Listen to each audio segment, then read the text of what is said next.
The biggest news that hit the football world since the NFL draft has been reports from many sources that future Hall of Fame quarterback and reigning MVP Aaron Rodgers wants out of Green Bay. There's more to the situation, and you've come to the right place to get the full picture. Hey YouTube, my name is Tyler, and welcome back to The Athletic Nerd.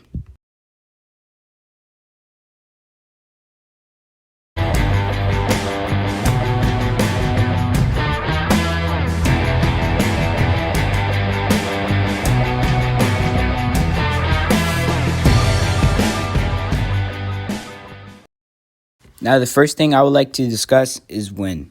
Even with the news coming this offseason, it is extremely unlikely that Aaron Rodgers will be moved on from this offseason, and that's for many reasons. For starters, Aaron Rodgers carries a $40 million dead cap if he were to be traded this offseason, and that just doesn't make sense for the team. But if the Packers were to trade him even as soon as next year, he would only have a $17 million cap hit, and that would free up $20 million in cap space. Moving on from this offseason also doesn't make sense given the state of the Packers roster. They went to the conference championship last year and didn't really lose any key players besides Corey Linsley. They are poised to make another deep playoff push, and Aaron Rodgers is the best man for the job, even though it is unlikely that he will play as good as he did last year. And if you've been living under a rock for the past few weeks, even the past few years, then I'll explain to you why. Why does Aaron Rodgers want to leave?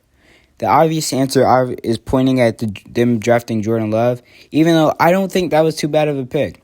Like they said before, he was a raw prospect, and that he could sit behind Aaron Rodgers for a few years. And Aaron Rodgers seemed like he was regressing a little bit over the previous 2 seasons before the pick. Now, another main reason why it's likely that Aaron Rodgers wants to leave is looking at weapons. And yes, they do have Devontae Adams, but they don't really have anything outside of him. And he was only drafted in the second round. The Packers have refused to invest in weapons year after year, and that has likely wasted Aaron Rodgers to some extent. They didn't draft a wide receiver in 2020, and in 2021, they only added slot/running back Amari Rodgers. And while I do think that that's a very good pick, I also think that they should have added more receiving help in the draft or in free agency. I do like their drafts, but them re-signing Aaron Jones just didn't make sense, especially since that same money could have been spent on re-signing Corey Linsley, who's one of the best centers in football, or signing a great wide receiver weapon like Will Fuller.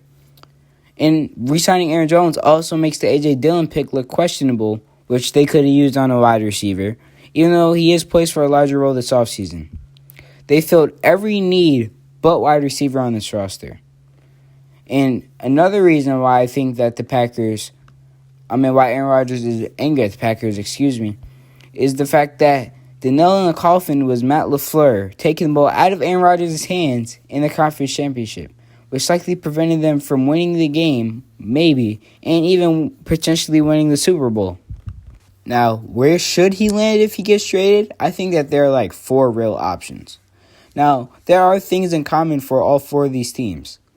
Right now they have an unproven quarterback to go along with decent to very good weapons, and all have very good defenses. The only thing missing is a very good to great quarterback to propel them over the top. And Aaron Rodgers is definitely that guy. Now, one option I would like him to go is the Washington football team. They have a good running back with Antonio Gibson, a good receiving duo with Terry McLaurin, and recently signed Curtis Samuel, to go along with Logan Thomas, who's a good tight end and a developing offensive line. While everybody loves Fitzmagic, he's obviously not the answer, especially if Aaron Rodgers is on the table. Now, if you put Aaron Rodgers on that team, you've essentially replicated what Brady did with the Buccaneers, and he led them to a Super Bowl. What better can you get from that?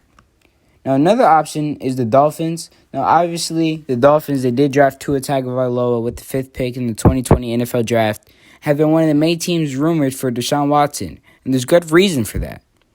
The Dolphins have one of the best defenses in football, and it got even better after the draft while getting top edge rusher Jalen Phillips. They also invested in weapons by drafting Jalen Waddle to go along with what they already had with Mike Gesicki, Devontae Parker, and they signed Will Fuller in the offseason. The offensive line could use work, but you put Aaron Rodgers on that team, And not only will they challenge the Bills, but they have a very high, if not the best odds to win the Super Bowl in 2022. Now, besides that, are two teams in very similar cases are the Broncos and Giants. They both have young quarterbacks, Daniel Jones and Drew Lock, from the same draft class. And both teams have very good young receiving cores and decent offensive lines to go along with very good defenses. The Broncos would need Aaron Rodgers to compete with Herbert and Mahomes in that division, also Derek Carr, while the Giants could use him to get the most out of recent acquisitions in Kenny Golladay and Kadarius Toney. Now, the best scenario, not talking about team, but just what could happen, most people would think I would prefer Aaron Rodgers to be re-signed.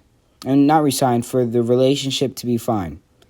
And honestly, I don't think that's really the best thing. The Packers did draft Jordan Love, and they clearly think that he could be the future of this team. And if Aaron Rodgers' relationship is this bad, it will likely only cause the locker room to deteriorate. The best thing that could happen, in my opinion, is for Aaron Rodgers to have one last dance. Like I said before, the Packers do have a decent chance of a Super Bowl, and Aaron Rodgers could be the guy to get them there. Then after a deep playoff run, if things still aren't fine, you trade Aaron Rodgers for 3 first-round picks, take the dead cap hit, and continue on with a developed Jordan Love, who would have sat for 2 years by now. If you couldn't develop him for 2 years, being mentored by Aaron Rodgers, that's on your coaching staff. I'm not saying Jordan Love will be able to play as good as Aaron Rodgers, but he would be more than well of a good enough replacement. Well, he should be if projected development did happen. Aaron Rodgers' trade value will only continue to decrease as he ages. So the best case scenario, like I said, would be the Packers move on from him after another great season, get one more chance to get a deep playoff run, and then just see what happens after that. They could get picks if they want to rebuild, or just for roster flexibility, especially since they do have a lot of other veterans. That could be cap casualties and go off the books next season and free up a lot of cap space to move on into the future. And that's a closed case. I hope you enjoyed the video. Make sure to smash the like button if you did. Also, hit the subscribe button if you're new for more sports content in the future. Let me know down in the comments what you think will happen and where he will land if he is traded. I hope you have a great day, and peace.